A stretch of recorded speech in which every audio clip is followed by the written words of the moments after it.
Hey, this is Paul and Vinny at Don Brown Chevrolet. I'm here trying to show you the new multi-flex tailgate, and we're here with the product specialist, Vinny. Vinny, you want to show us a few features here? Yes, sir. Thank you, Paul. So, to bring down the first level of your multi-flex tailgate, you'll click this top button here. Go click that. It'll go ahead and drop down for you. You see, it brings it down slow. It's not going to slam down on you. Then you have your workspace here. Now, you can open up the assist step.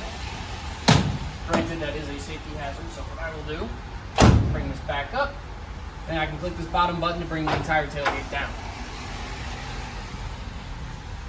Right? Has those same hydraulics, not going to slam down on you, not going to damage the vehicle whatsoever. Oops, so what are you about to do here? All I'm going to do is push that top button that I showed you earlier, and it's going to bring down the full tailgate. Really? Yes, sir.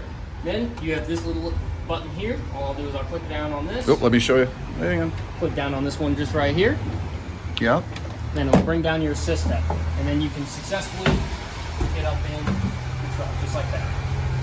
Huh. Bring it all back in together. Hand up here. Push that in just like that. Then you'll bring this up as well. Lock that into place. Now it's all back together. Push it back in. Just to recap, if you want to bring down this front top lift gate, you'll push this top button here. It'll fall down just like that. And you got your workspace here. Very cool. Thank you, Vinny. Thank you. Appreciate it.